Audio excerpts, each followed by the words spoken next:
Salut à toi qui veux reprendre le contrôle de ta vie, ici c'est Zenrila et aujourd'hui vidéo importante. Ça fait un moment que je voulais te faire une vidéo là-dessus et aujourd'hui je voulais te parler de colère. Alors c'est important parce qu'on est tous là-dedans à un moment ou à un autre et ou de temps en temps ou régulièrement. Donc la colère c'est une des émotions principales.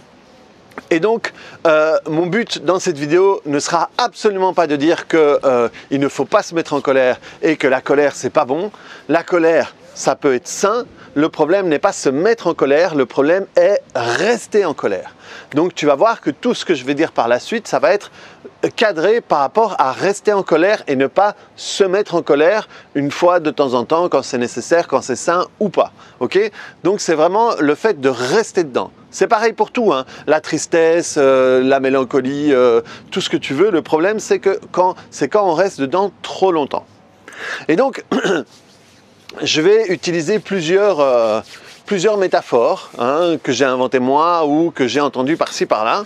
Et celle que j'utilise le plus souvent, si tu es venu à mes cours ou si tu regardes mes vidéos, tu l'as sans doute déjà entendue. J'explique que la colère, c'est comme un poison. C'est un poison que tu bois en espérant que l'autre tombe malade. Qu'est-ce que je veux dire par là? C'est que d'une certaine manière, tu t'auto-punis de la faute de quelqu'un d'autre. Quelqu'un a fait quelque chose et toi, tu te mets en colère. De nouveau, tu te mets en colère, ça peut être sain, ça peut être utile. Je parle de nouveau de rester en colère, ok? Et si tu restes en colère à cause de ça, eh bien, de nouveau, tu te fais du mal parce que le fait de rester en colère, tu sais, c'est un truc que j'ai dit aussi souvent dans les vidéos, c'est quand tu es en colère contre quelqu'un et qu'il y a toujours notre ego qui vient se mêler là-dessus, il y a toujours la bonne raison, la fierté de merde, hein, la fierté, je pense que c'est un des plus gros fléaux dans notre monde. Et le fait, et je te dis ça parce que moi j'en ai souffert et je peux en souffrir encore de temps en temps, la fierté fait qu'on reste dedans parce que on n'a pas droit de me faire ça. Hein? Il ne va pas me faire ça sans que ça se passe mal. Hein? Et je vais rester parce que ce qu'il m'a fait, c'est grave. Hein? Ce qu'il m'a fait, c'est important. Donc, il faut que je sois en colère longtemps. Et il faut qu'il le sache. Et il faut que tout le monde le sache autour de moi. Alors, je vais le montrer, je vais cogner les choses, je vais être de mauvaise humeur, je vais mal répondre. Pour montrer cette colère, je vais des fois mal répondre à des gens qui n'ont rien à voir là-dedans, mais il faut que je montre que je suis en colère et qu'on m'a touché et que j'ai été offensé. Hein. Aux États-Unis, c'est beaucoup plus fort qu'ici, le fait d'être offensé, ils sont offensés pour tout et du coup, on ne peut plus rien dire, encore plus qu'ici en Europe. Et le truc, c'est qu'à ce moment-là, quand tu es dans cet état-là, cet état que je décris, où tu restes dedans, où tu es de mauvaise humeur, où tu cognes les choses, où tu parles mal, où tu boudes, ou même s'il y a un chouette truc qui passe, tu vas... Non, tout fait. Je ne peux pas rigoler maintenant, ce n'est pas le moment de rigoler, il faut que je sois fâché. Eh bien, sache que ça, c'est toi qui te l'inflige à toi. Ce n'est plus l'autre qui te l'inflige, c'est toi qui te l'inflige à toi. Et le pire, c'est que cette sensation que tu as à l'intérieur de toi, il n'y a que toi qui la sens. Les autres ne la sentent pas. Les autres sentent la conséquence ou la vague, mais toi, cette putain de douleur que tu as à l'intérieur, cette putain de colère, il n'y a que toi qui la sens. Ça veut dire que tant que tu restes là-dedans, eh bien, tu continues à t'infliger tout ça. Il y a une autre image comme ça qui est très bien, c'est prendre un charbon ardent pour le jeter sur quelqu'un d'autre. Et alors il bouge, et alors tu veux être sûr de bien le viser, et en attendant, tu te crames la main, bordel. C'est exactement, la colère, c'est un acide qui fait parfois plus de mal au récipient dans lequel il se trouve que sur la personne sur qui il est déversé. Et ça, et alors, parce qu'il y a la colère qu'on va exprimer, hein, certaines personnes sont capables d'exprimer leur colère, ça c'est mon cas, et du coup, moi parfois, je suis en colère et si je peux dire les choses, si je peux exploser un coup, j'allais dire péter un coup, mais je veux pas que ce soit mal interprété. Si je peux exploser un coup, après ça passe très vite. Tant que je peux pas le dire, eh bien c'est dans ces moments-là que parfois je peux bouffer du caca et rester là avec mon charbon à l'intérieur de moi. Et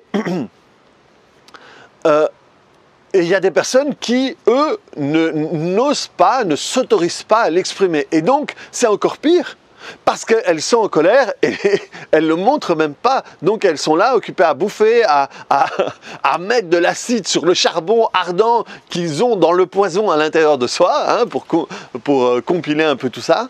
Et en réalité, ça fait du mal qu'à toi.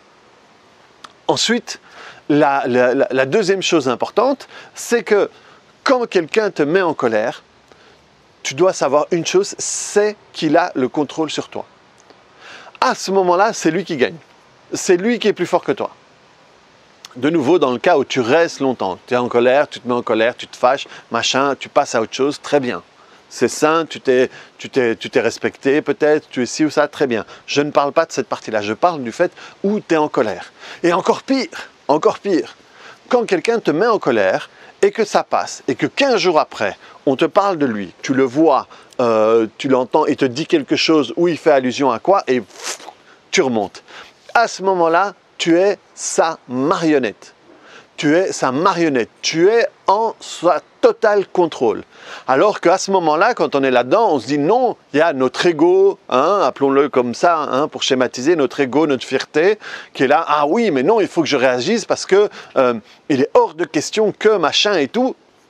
Eh bien, à ce moment-là, tu es sa marionnette parce qu'il fait danse, petite poupée, danse, et toi, tu es là et tu danses quand il bouge les fils. À ce moment-là, tu n'es pas du tout dans le contrôle, toi, et ce n'est pas toi qui mène la danse, c'est l'autre personne. Même si l'autre personne ne le sait pas. Parfois, l'autre personne ne sait même pas que tu es fâché contre elle, mais simplement, elle apparaît et toi, ça commence à bouillir. Et donc, elle ne sait absolument pas, mais c'est toi qui lui donne le contrôle de ta vie par rapport à tout ça. Et un des effets aussi supplémentaires de la colère, c'est que 5 minutes de colère fout en l'air ton système immunitaire pendant 5 heures. Ça veut dire que pendant 5 heures, ton système immunitaire est occupé à rééquilibrer tout ce qui s'est passé à l'intérieur de toi pendant ces 5 minutes de colère. Il faut que tu te rendes compte que ça veut dire que dans ces 5 heures-là, pour ces 5 minutes, dans ces 5 heures-là, si tu traverses un microbe ou n'importe quoi, il y a des possibilités que tu le chopes, que ça rentre dans ton organisme et que tu tombes malade pour ces colères. Donc, imagine-toi quand tu es là en colère pendant 1 heure, ou tu es là en colère pendant une demi-journée, ou même pendant plusieurs jours. L'impact que ça a sur toi. Et quand tu commences à comprendre tout ça et à le pratiquer, bien sûr, parce que de nouveau, une chose c'est le comprendre, une autre chose c'est le pratiquer, tu peux retourner ça et le travailler pour toi. Mais avant que j'oublie, je t'ai parlé des mauvais effets au niveau de ton système immunitaire de la colère. Mais il y a aussi autre chose. Il y a aussi autre chose qui est commun aux émotions, c'est que, et ça je l'avais dit il y a longtemps dans une vidéo, c'est que les émotions te rendent con.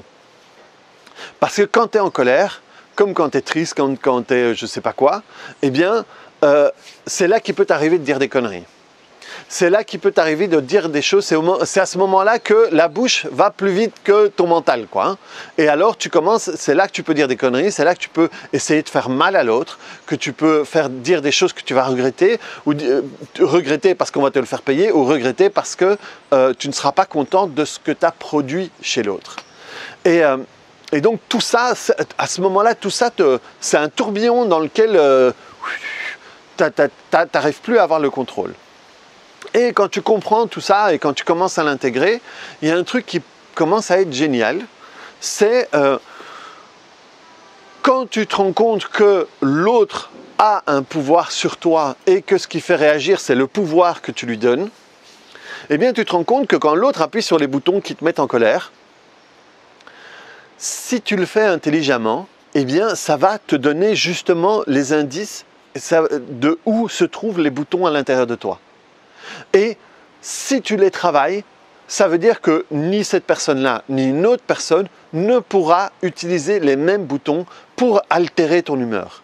Ça veut dire que tu auras repris le contrôle sur toi. C'est pour ça que moi maintenant, quand quelqu'un me met en colère ou quand il m'arrive quelque chose qui me met dans un état qui altère mon humeur, eh bien je sais que très rapidement, je vais pouvoir avoir entre guillemets de la gratitude pour l'événement et ou pour la personne, parce que ça va montrer chez moi des blessures, des faiblesses sur lesquelles je peux travailler. Et si je les travaille, ça veut dire que cet événement ou cette personne m'aura aidé moi à devenir plus fort. Et ça change complètement le game. Il y a un truc, j'ai été touché mot, mais je ne veux pas encore en parler parce que j'attends encore une chose avant d'en parler. J'ai eu un événement assez dérangeant et assez grave qui m'est arrivé il y a un peu plus d'1 an. Eh bien, aujourd'hui, je ne vais pas dire content, mais je suis, eh bien, c'est une bonne expérience que je sois passé à travers tout ça, parce que ça m'a permis de travailler des choses sur moi. Ce qui fait que je n'ai aucune rancœur, aucune colère, aucune animosité envers les personnes qui m'ont fait traverser les plusieurs parties de ça. Et ces personnes, en premier, c'est moi. En deuxième, c'est la personne avec qui j'ai eu un conflit. La deuxième, c'est les autres personnes de qui je m'attendais à avoir un sort de support et qui finalement ont disparu ou ont pu me tourner le dos. Et donc, quand j'utilise tout ça, plus pour être une victime en disant c'est injuste ce qu'on m'a fait, c'est dégueulasse, je vais être fâché, je vais me venger, ils vont le payer, mais que je peux dire ok, qu'est-ce qui m'appartient, qu'est-ce que je peux apprendre de tout ça et qu'est-ce que je peux faire pour que ça se passe différemment. Eh bien à ce moment-là je commence à travailler sur moi.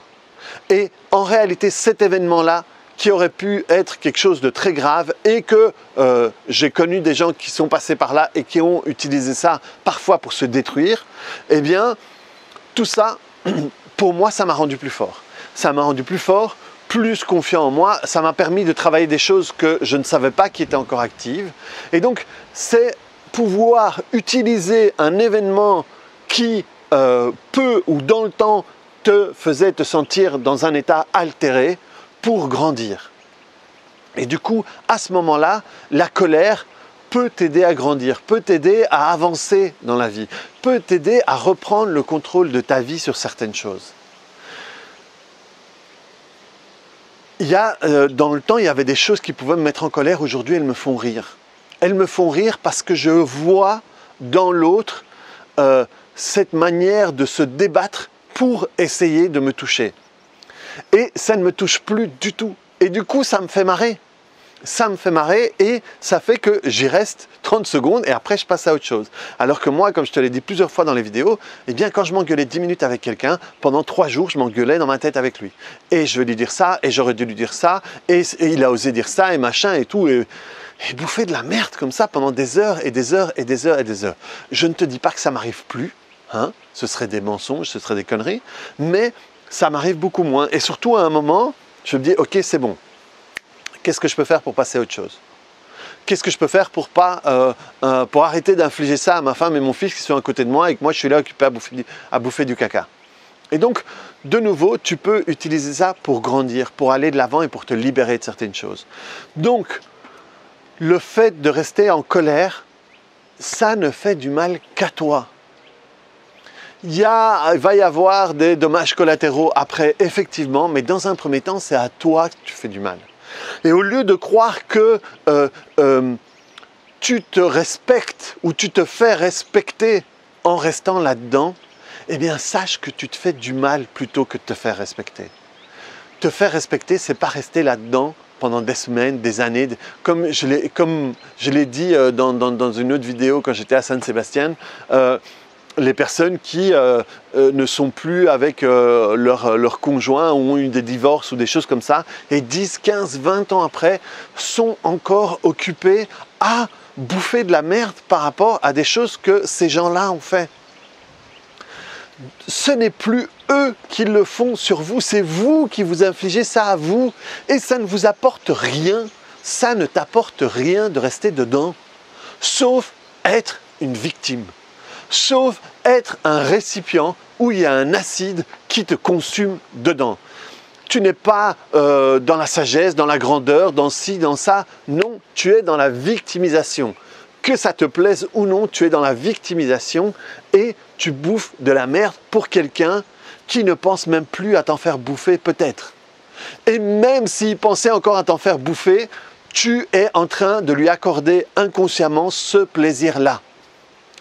Donc ça ne t'apporte rien de rester là-dedans, ça ne t'apporte rien d'encore utiliser et chercher des vengeances ou parler mal de cette personne avec l'un ou l'autre. Ça ne te sert à rien. Et rappelle-toi, ce que j'avais dit aussi dans, je ne sais plus si c'est dans cette vidéo ou une autre, c'est que un con, sa normalité sera de se comporter comme un con. Et si 6 mois après tu le vois et il se comporte toujours comme un con, eh bien en réalité, il fait ce qui est normal pour lui. Et donc te surprendre qu'il se comporte comme un con, eh bien c'est toi qui ne vois pas clairement les choses. Et si 20 ans après, tu es encore surpris sur le fait qu'il se comporte comme un con, c'est toi qui n'apprends pas ta leçon. Lui est constant dans sa connerie, ou dans sa méchanceté, ou dans sa fausseté, ou dans sa n'importe quoi. Lui reste constant. Lui, au moins, il est fiable là-dedans. Il est fiable. Si toi, tu es encore surpris ou surprise, c'est ton problème. C'est sur toi que tu dois travailler ça. Et de nouveau, pester, comme on dit en Belgique, râler, grogner, bouffer de la merde, etc., etc., ce n'est pas travailler sur toi, ce n'est pas avancer, ce n'est pas grandir. Et tout ça, ce n'est pas pour l'autre que tu dois le faire, c'est pour toi. C'est à toi que ça apporte, c'est à toi que ça grandit. Et aujourd'hui, eh ben, je suis vachement fier et vachement content de moins rentrer là-dedans. Ça me dégage énormément de temps et quand les gens me disent oui mais ça te fait pas chier, tu vas pas réagir, tu vas pas au ça, ben non, parce que moi ma vie elle est dans ce sens-là et ce qui me fait avancer c'est là-dedans. J'ai envie de perdre le moins de temps possible là-dedans et je suis pas même si je peux avoir le physique, je suis pas un Bouddha, je suis pas un bon, je suis pas un moine Shaolin, je suis absolument pas ça. Mais par contre ça me fait plaisir de pouvoir être un peu plus en contrôle et décider, ok, non, je n'irai pas par là. Donc voilà, reprends le contrôle de ta vie. De nouveau, ça part dans tous les sens, mais tu commences à avoir l'habitude. Clique sur le bouton j'aime. Mets-moi des commentaires sur ce que tu as appris sur la colère ou des choses à quoi tu n'avais pas pensé ou des commentaires que tu peux avoir par rapport à tout ça. Et je t'assure que tu peux pousser ça à l'extrême. Il y a des gens qui ont pardonné l'impardonnable. Il y a des gens qui ont pardonné à des gens qui ont tué leurs enfants, tué des membres de leur famille, tué ou volé ou violé ou quoi que ce soit.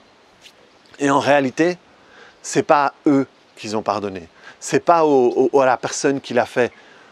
Ils se sont libérés eux-mêmes de cet acide qui les consommait.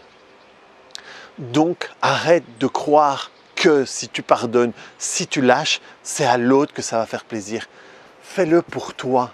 Que l'autre soit content ou pas, on s'en bat les couilles, mais d'une force que tu ne peux pas imaginer. Ce qui est important, c'est toi. Est-ce que ça vaut, est-ce que tu le laisses gagner en restant là-dedans ou pas? Ma réponse est oui. Est-ce que tu peux d'une certaine manière neutraliser ce qui est arrivé si tu libères tout ça? En quelque sorte, oui. Tu peux pousser à l'extrême ça et tu vas voir que pour toi, le meilleur sera toujours te libérer de tout ça. Donc voilà, reprends le contrôle de ta vie, parce que sinon je vais repartir sur une deuxième vidéo si je reste là-dessus. Clique sur le bouton j'aime, mets-moi des commentaires et puis on se voit à très bientôt sur une autre vidéo. Allez, salut!